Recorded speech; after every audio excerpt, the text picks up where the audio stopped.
Hola, muy buenas tardes. Yo soy Claudina Campos y les doy la bienvenida a Sinapsis, un programa donde hablamos de temas de psicología, desarrollo personal, sexualidad, salud y temáticas sociales. Hoy tengo el honor de tener aquí en el estudio al sociólogo y psicoterapeuta Víctor Chan y vamos a hablar de la importancia de la interdisciplina en la atención de la violencia de género. Es un nuevo diplomado y vamos a estar hablando de este tema de la violencia de género, pues que es un tema todavía muy importante y que pues sigue habiendo mucho en la sociedad actual. Entonces, pues muchas gracias, Víctor. ¿Cómo está? No, al contrario, gracias por la invitación, Claudina, y creo que vamos a abordar un tema necesario, urgente, importante y demás, ¿no? Sí, totalmente. Y me gustaría que empezáramos como a desglosar esto de la violencia de género, ¿no? Todo lo que abarca, lo que es y cómo se va constituyendo y cómo todos somos un poco parte a veces de este concepto, o sea, de esta situación.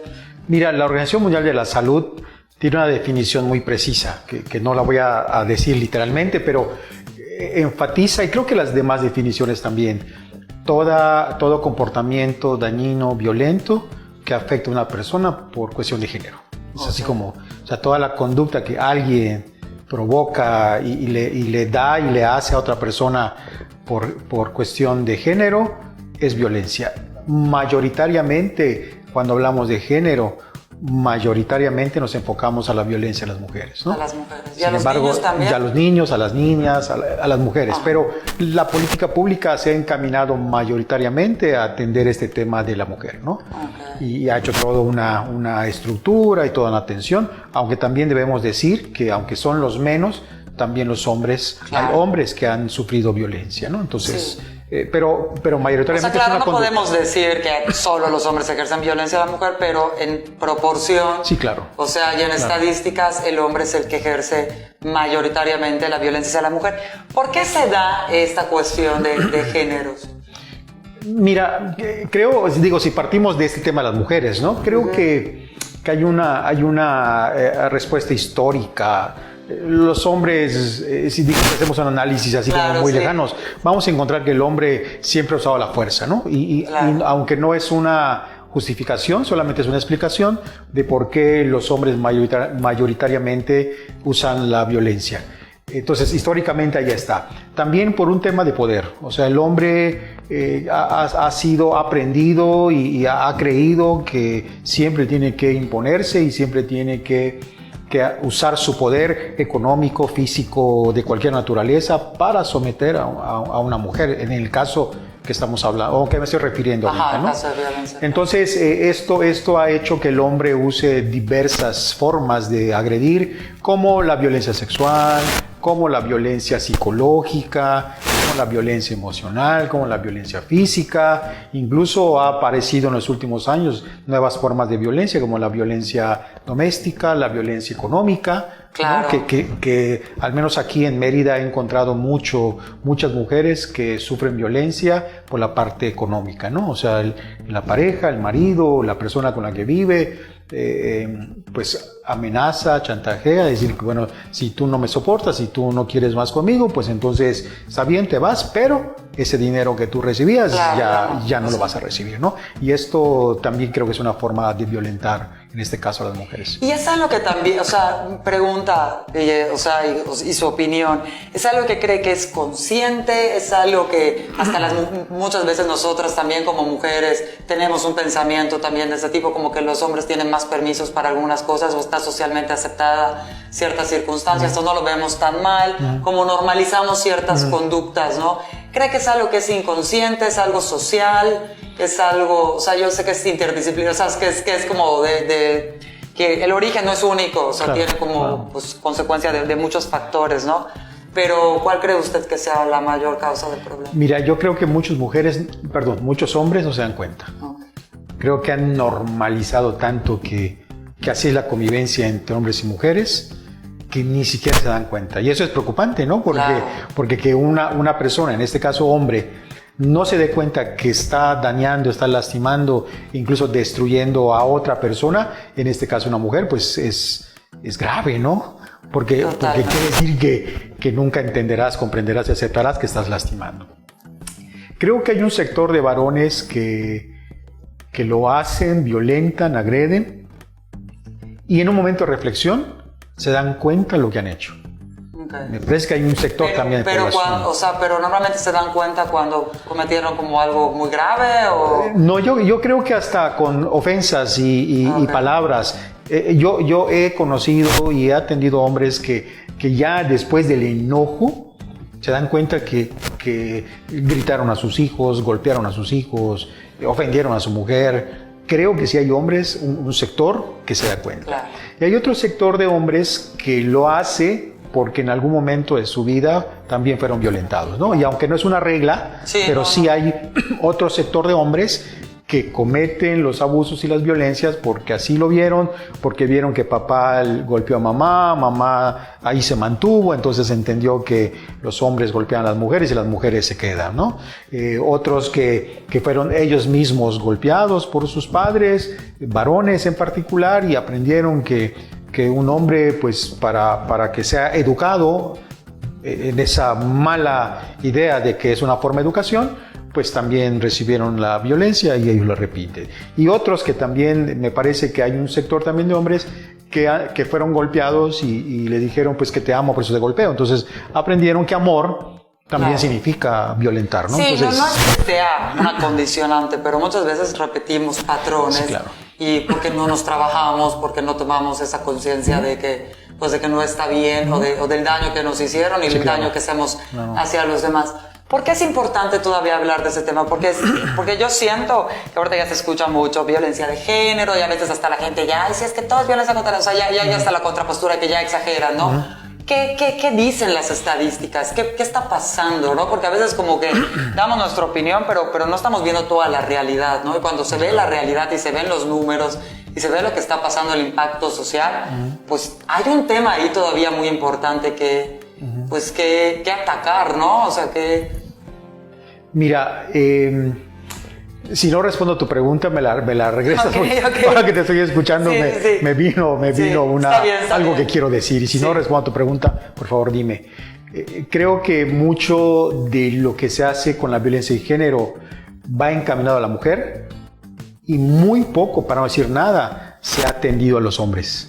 O sea, claro. esta parte de la mujer hay que protegerla, la mujer hay que crear política, etcétera, que me parece correcto. Totalmente. Pero mientras quien comete la violencia, quien agrede, no sea atendido en cualquiera de sus ámbitos, penal, psicológico, espiritual incluso y demás, mientras no sea atendido y estos cambios violentos creados por la razón que fuera que hemos comentado hace un momentito, creo que va a seguir la violencia. Entonces, ahora sí, voy a retomar tu pregunta. ¿Por qué tenemos que seguir hablando de esto? Porque siguen los hombres violentando, siguen los hombres generando estas conductas que dañan, ¿no? Y precisamente es esta parte de la interdisciplina que ahorita vamos a hablar. Y tenemos que ir a un corte comercial porque tengo muchas preguntas que hacerle todavía. Pero bueno, vamos a parar un momentito y ahorita regresamos al estudio a seguir hablando de violencia de género.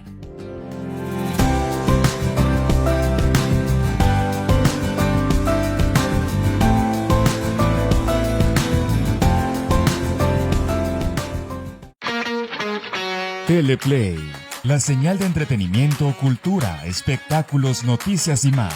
Emitiendo desde Mérida, Yucatán. Disponible en teleplay.tv, servicio de Roku y aplicación gratuita para Apple y Android. Ahora también presente en las ciudades de Tizimín y Valladolid a través de sistema de cable. En Quintana Roo, la señal de Teleplay está disponible en Cozumel a través de cable de Cozumel y en Playa del Carmen a través de cable Riviera Maya. Esto es Teleplay.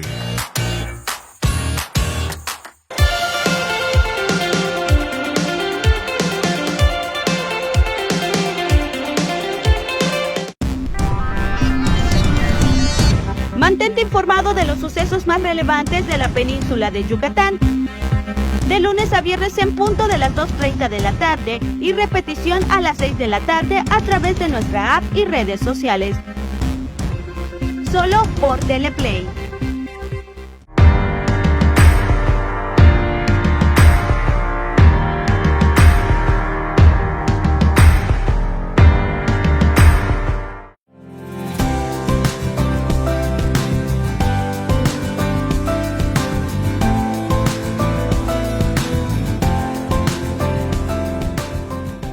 Ya estamos de regreso aquí en el estudio con el sociólogo y psicoterapeuta Víctor Chan hablando sobre la violencia de género y el diplomado que se va a hacer, que ahorita más adelante vamos a hablar de este enfoque interdisciplinario. Pero nos quedamos en esta parte que me decía que muchas veces se atiende más a la mujer, a la violencia, a la prevención, a detectar, y por supuesto que está perfecto. Pero precisamente esta parte de que no se ataca realmente también la otra contraparte, ¿no? De reeducar también esta visión masculina, o sea, y realmente hacerla como integral, esta parte social, tanto hombres como mujeres. Tenemos que aprender a no ser seres violentos, o sea, no es exclusivo de ningún género, obviamente como se da más en el caso de... Y más cuento además, ¿no? Exacto, entonces pues es como esta parte de que claro que a los hombres también hay que atenderlos y darles otra perspectiva de cómo abordar la vida y sus relaciones, ¿no? Mira, y por eso tenemos que hablarlo las veces que sea posible, ¿no?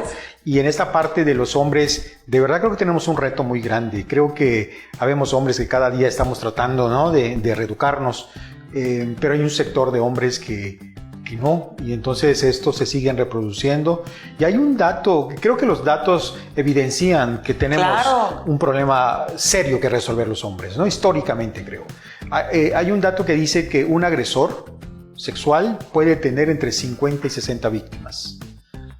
Yo hice una vez un número, bueno, hace unos días hice un número. Si de esos, vamos a dejarlo en 50, si de esos 50, 25 repiten la misma historia, ya estamos, yo soy malo para los números, ya estamos hablando de qué, o sea, no sé cuánto. De cómo se va desencadenando más violencia. Y 4 o 5 veces haciendo el mismo ejercicio de las mitades que aparecen en los números, sale 124 billones de personas que potencialmente pueden ser agresores, mayoritariamente varones. ¿No? Entonces ahí hay un dato. ¿Y esos datos son de México? Esos datos es que el que acabo de mencionar en particular lo presentó la casa de AINI, que tiene una fundación que se llama Fundación Aurora, que hace en noviembre pasado invitó a algunos especialistas y tuvieron la gentileza de invitarme para presentarme los resultados de una investigación que hicieron en el 2021. Y este dato que yo acabo de dar es lo que ellos descubrieron en la investigación que hicieron en México. O sea, solo en México. Solo en México. Entonces estamos hablando que solo en México pasa eso y en otros países y en el mundo. Y de lo que se sabe. Y de lo que se sabe, porque obviamente ya también hay un grado o sea, hay un margen de error de que no son exactas, no son cifras exactas, no es un aproximado de acuerdo al estudio que se evaluó. Y sí son cifras preocupantes, ¿no? O sea, hablando de violencia sexual, que obviamente la violencia de género no solo incluye la sexual, pero pues es una también de las más importantes y de las que más impacto tienen. Creo que como terapeutas podemos saber el impacto que puede tener, ¿no? A las víctimas de esta parte de la violencia sexual. Y me gustaría saber, Víctor, estos agravantes, ¿no? También que ayer, que el otro, o sea, que antes de comenzar estábamos platicando de la pornografía, el alcohol, o ciertos agravantes que también hacen que se dé más la violencia. Mira, entre el 2018 y el 2020, las denuncias por pornografía aumentaron en un 157%. Y del 2019 al 2021, las denuncias por agresión y demás, incesto en particular, aumentaron en un 200%. Entonces estamos hablando que pornografía, incesto, o sea, agresión sexual, están muy ligadas. Y estos datos son de México. O sea, el primer dato que di es de la Secretaría de Salud, el segundo dato que di es del Secretariado Nacional de Seguridad Pública. O sea, estamos hablando que en México tenemos un problema muy serio, estamos hablando que en Yucatán tenemos un problema muy serio, bueno, en la península, para ser más precisos, Quintana Roo, Campeche, Quintana Roo, porque están apareciendo los mismos fenómenos: suicidio, abuso sexual, desnutrición infantil. O sea, estamos hablando que en la península estamos siendo generadores de mucha violencia. Y por eso yo insisto, porque creo que es importante, que tiene que haber un trabajo profundo con respecto a los hombres. No hay muchos espacios donde los hombres puedan... ¿Dónde hablan los hombres? ¿En una cantina? Después de un partido de deporte, cualquiera que fuera, fútbol, béisbol, en una reunión en casa de alguien bebiendo, es donde mayoritariamente los hombres... Sí, y normalmente no es como se ponen vulnerables, o sea, muchas veces al contrario, entre grupos se alientan, o sea, como que un hombre que diga, me siento así, eres un O sea, sí, claro, ya sabes, claro, se dice, o sea, no hay como a dónde acudir, ¿no? Muchas veces ellos no tienen también a dónde pedir ayuda. Yo conozco algunos que porque los mandan a que se traten ya después de que tal vez una denuncia, ¿no? Pero no es como que hayan espacios de educación, muchas veces ni en las escuelas. Entonces esta parte que yo creo que hay que, obviamente hay que trabajarla ya ahorita, pero se debe prevenir desde niños, adolescentes, ¿no? Esta parte de la masculinidad sin violencia, ¿no? Y y también las mujeres, ¿no? Pero bueno, en este caso que nos estamos más enfocando a los hombres. Yo sí quiero profundizar un poquito en este punto. ¿Por qué la pornografía? Porque luego está muy normalizada ya demasiado como... ¿Por qué la pornografía afecta en su opinión, a la perspectiva de los hombres y puede hacer que genere más violencia? Mira, estuve hace unos años, hace 4 o 5 años, en un encuentro internacional contra la pornografía en Guanajuato. Y estuvieron ponentes de varias partes, hubo gente de África, de Europa y Latinoamérica, ponentes que fueron a hablar sobre el tema de la pornografía en particular. Y uno de los que estuvieron ahí como conferencistas fue el doctor Donald Hilton, que es uno de los 5 mejores neurocirujanos de Estados Unidos. Un hombre ya grande. Y él, bueno, toda la ponencia fue fabulosa, pero hay una en particular que yo quiero referir en función a tu pregunta. Él nos pasó en una imagen un cerebro sano, un cerebro que consume sustancias dañado, y un cerebro que consume pornografía dañado. El mismo daño que presenta un cerebro por sustancias, drogas, es el mismo daño que tiene un cerebro adicto a pornografía. Entonces, él explicaba que el cerebro, conforme va consumiendo pornografía, va deteriorando, va matando neuronas, va deteriorando, pero no solamente eso él explicaba, sino él explicó que conforme se va consumiendo pornografía, el cerebro va liberando neurotransmisores. Claro. De gratificación. Del placer, de la gratificación, de la alegría, como dopamina, oxitocina, serotonina. Entonces, lo que sucede cuando el cerebro ya está, o el cuerpo ya está muy contaminado de pornografía, cuando el hombre piensa o siente o tiene la necesidad de paz, de placer, el cerebro inmediatamente lo refiere a la pornografía. Entonces, esta pornografía lo que hace es una erotización insana, porque la pornografía no es real, o sea, no es fantasía. Es fantasía, no sucede en una relación común, ¿no? Una actividad como las que se pueden ver en la pornografía. Entonces, esta erotización insana hace que muchos hombres empiecen a tener deseos, empiecen a tener necesidades de satisfacer su sexualidad de una manera insana, y es como llegan entonces a usar los cuerpos de niñas, de niños, de mujeres, de ancianos, para gratificar esa necesidad que tienen. Y yo creo que también, esa es mi opinión, igual ya estoy mal, como ya hay tanto de dónde ver y tantas variables de pornografía o sea, ya es muy fácil también de consumirlas, ¿no? Está así a la vuelta de un clic. Cualquier tipo de pornografía, ya ni siquiera la pornografía que tal vez unos vean en revistas o revistas eróticas, que no estoy diciendo que, o sea, ya es como se ha incrementado ya el OnlyFans, o sea, todas esas nuevas modalidades de pornografía corrompen y esa es mi opinión, ¿no? Y te van alterando tu percepción de lo que es la sexualidad sana, ¿no?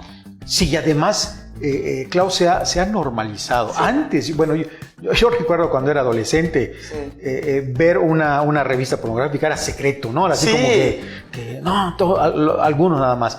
Ahora, en los aparatos, no solamente cualquiera puede ver, sino es normal enviar. Los grupos de hombres de chats mayoritariamente llegan al grupo de chat diario, entre 5, 6, 8 videos, imágenes, chistes, memes, y otra cosa sexuales. Pues no me quiero solo enfocar que no se vayamos por la pornografía, porque no es el tema nada más lo que influye, porque es algo que pasa muy común. También otra forma de violencia que creo que todos hemos vivido, o sea, en corto, es la de fotos, el enviar fotos eróticas de alguien, o sea, como porno venganza, que yo sé que está penado, pero y que nadie, o sea, muchas veces ni las mujeres hay esa conciencia de parar, oye, no mandes eso, ¿no? O sea, y que también eso es una parte de reeducación. para tanto hombres como para mujeres, obviamente, o sea, no estar difundiendo esas imágenes de los cuerpos de otras personas. Creo que es una responsabilidad de las mujeres y los hombres parar, ¿no? Exacto, sí. O sea, creo que es importante que todos hagamos como una alianza muy sólida de que cuando nos llegue algo, hombres y mujeres, podamos decir, oye, espera, esto... Totalmente, esto no me lo mandes. Claro. O sea, no me lo mandes y no lo debes de mandar, no. Vamos a hacer una pausa comercial porque ya nos pasamos ahorita un poquito de tiempo y ya ahorita que regresemos vamos a hablar del diplomado, ¿no? Y de la importancia de la interdisciplina. Ya me trabé para la atención a la violencia de género, ¿no? Porque es importante meter varias disciplinas, claro, un poco de lo que hemos estado hablando. Así que bueno, no se vayan, que regresamos en breve.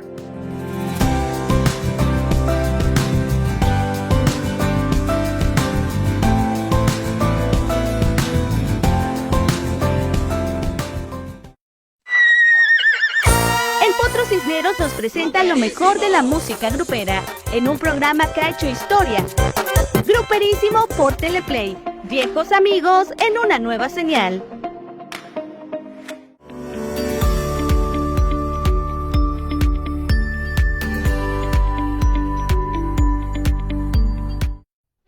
De manera poética, el gran cronista de nuestra Blanca Mérida nos lleva un viaje a través de la historia y la geografía de nuestra ciudad. Mérida de Yucatán, por Teleplay, viejos amigos en una nueva señal.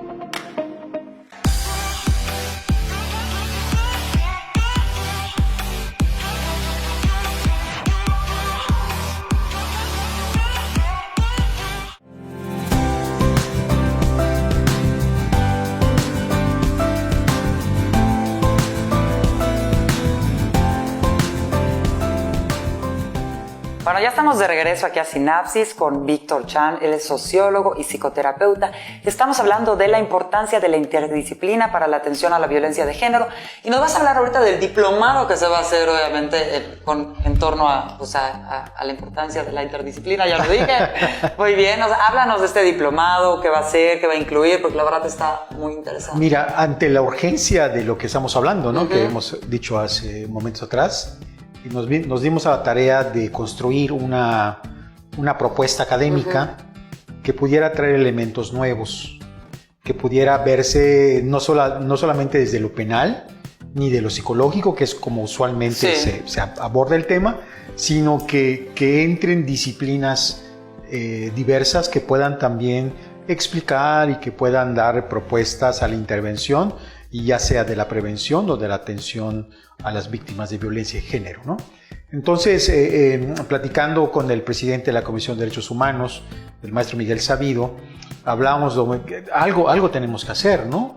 Y entonces surgió la idea, y como asociación civil, que yo soy presidente de una asociación civil que se llama Hogares Maná, me di a la tarea de construir la propuesta, pensar en ponentes, o sea, pensar en módulos que le queden muy bien a ponentes con la experiencia, con el tema que había, ¿no?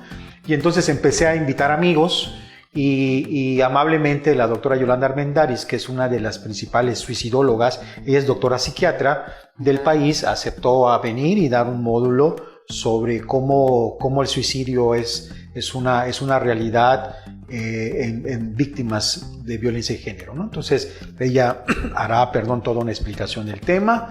Invité a Juan Carlos, que es un doctor en antropología, que él tiene un trabajo de años con agresores. Invité a una victimóloga, a Viridiana Chávez de Chihuahua, que ella tiene toda una experiencia en cómo abordar el tema de las víctimas, e invité a otros amigos más que son expertos en sus áreas. Invité a una experta en bioética, invité a una experta en legislación, invité a Rosy Orozco, que ella es una de los íconos en cuanto al trabajo contra la trata de personas en el país y en el mundo, y amablemente Rosy es un tema aparte de abordar. Sí. Entonces Rosy Orozco viene. Rosy Orozco, ella fue diputada federal en algún sexenio, y ella fue la que creó la ley contra la trata de personas en el país, y ahora tiene una fundación donde ella rescata a niñas, adolescentes víctimas de trata. Ella se mete ahí a los lugares donde están. Entonces, amablemente ella aceptó la invitación y entonces vamos a traer muy diversas completo el diplomado. Entendí que son 10 módulos. Son 10 módulos. O sea, con estos diferentes enfoques. ¿Dónde va a ser? ¿Quiénes se pueden inscribir? ¿Para quién es este diplomado? Mira, va a ser en la sala de juntas de la Comisión de Derechos Humanos, que está por la Colonia México, cerca del Parque La Colonia México. Es para cualquier funcionario, cualquier especialista que esté interesado en el tema. Lo interesante del tema es que no tiene un perfil académico que muchas veces limita, ¿no? Claro. A veces solo abogados o solo psicólogos. Esto es para cualquier profesionista, enfermera, un filósofo, un antropólogo, un educólogo, un pedagogo, un trabajador social, o sea, cualquier persona, maestro, cualquier profesional o funcionario que esté muy interesado en el tema puede hacerlo, y también personas de la sociedad civil, o sea, personas que están haciendo un trabajo con respecto al tema, ¿no? Yo tal vez voy a tocar, un terreno medio pantanoso. Y en el tema de política, hay ganas, hay proyectos para trabajar esos temas, porque también pienso yo y creo, igual, corrígeme si estoy mal, que mucho tiene que ver, es un tema social, ¿no? Y a veces, obviamente, no estoy diciendo que sea exclusivo, eso es una pregunta igual que le quería hacer de las clases socioeconómicas en los pueblos, en las comunidades, si se da más, si no se da más, o hay un porcentaje, digo porque sé que se da en todos lados, pero sí hay como un foco de atención a esos temas, ¿no? De vamos a atender a los hombres, que hay un centro para hombres de prevención, o para mujeres, sé que hay más de mujeres. No sé si se entiende mi pregunta. Sí. Mira, creo que el gobierno sería yo muy irresponsable si digo que no hace nada, ¿no? No, hace algo. Sin embargo, también creo, y lo he dicho en otros momentos, creo que falta más inversión, en recursos humanos, en programas, en llegar más a la comunidad. Claro. Creo que están haciendo una labor buena, pero creo que puede ser mejor, por un lado. Y por otro, con respecto a los estratos sociales, se da en todos lados, se da en clase alta, y se da en clase media, se da en clase baja. La diferencia es que en clase baja se ve, en clase baja se saben. Se habla. Hay albarradas, hay bardas pequeñas, a diferencia de las clases altas, que las bardas son de 3 metros. Claro. Y no se puede saber, ¿no? Y las familias se esconden o te mandan al extranjero, que es una realidad también, ¿no? Entonces, se da en todos los ámbitos económicos de familias, pero se conoce más en ámbitos de pobreza, en ámbitos de marginalidad, en ámbitos donde la gente no puede ocultar el tema, ¿no? Entonces, es como muy abierto. ¿Y programas para las escuelas, como empezar a abordar este tema desde pequeños? Mira, primarias, secundarias, hablar a las mujeres, a ambos, hombres, mujeres, niños y niñas, de todos, ¿no? Como para este tema de prevención, ¿no? Digo, ya hay un problema que hay que atacar y hay que abordar, pero también, yo pensando como se pueden prevenir, mientras más educación, mientras más conocimiento, pues tenemos más herramientas para no caer en esas cosas, ¿no? Mira, voy a decir algo que a lo mejor no está padre decirlo, ¿no? Creo que los gobiernos en general atienden el tema por una obligatoriedad que la ley les da. No les dan importancia. Me parece que no hay un interés real de abordar el fenómeno, porque implica, yo he escuchado a algunos políticos, porque implica mucho dinero. Bueno, aunque implique el dinero que tenga que implicar, si empezamos desde la prevención, si empezamos a rehabilitar y empezamos a programas de hombres, solamente hasta donde yo sé, puedo estar equivocado, solamente hay un centro de hombres que está ahí del gobierno, pero yo no he escuchado mucho sobre ello. Yo lo he escuchado porque estoy metido en el ámbito, pero me parece que un hombre de la calle, un hombre de alguna colonia marginal, no le llega esa información. Claro que no. Entonces creo que es importante que el gobierno invierta más, creo que es importante hacerlo, y el diplomado empuja también un poquito eso, ¿no? Un poco la política pública, un poco el que tenemos que unir esfuerzos, tanto gobierno, sociedad civil, medios como este donde tú estás aquí, que de verdad agradezco mucho la apertura, medios como estos, tenemos que unirnos. O sea, no es un tema de gobierno, no es un tema social civil, nos compete a todos, ¿no? Nos compete a todos definitivamente, por eso digo, se me ocurre que desde... Porque la violencia de género, o sea, tiene muchas consecuencias que nos afectan como sociedad, tanto el suicidio, las adicciones, más violencia. Pandillerismo, homicidios. Exacto, o sea, en lugar o sea, tu vida puede ser muy diferente si se puede prevenir, ¿no? Claro. Entonces, por eso digo, bueno, la prevención de anticipación pues se me hace como la más sana, ¿no? Independientemente de atacar el problema ya real. Desgraciadamente se nos acabó el tiempo porque se me hace un tema demasiado interesante y que hay mucho de dónde hablar y tela donde cortar, pero me gustaría, Víctor, que si nos puedas dar un mensaje final y dónde va a ser y las inscripciones y las redes y eso para que la gente sepa, ¿no? Dónde puede. Mira, hay un en Hogares Maná, la página Instagram y Facebook, ahí está el gráfico, ahí está el teléfono donde pueden hablar, informarse y registrarse. Va a empezar el 24 de marzo, son cada 15 días, 5 horas el viernes por la tarde, de 4 a 9 y 5 horas en la mañana, sábado de 8 a 1, son 10 horas cada módulo, son 10 módulos, como bien dijiste. ¿Y cuál es mi mensaje final?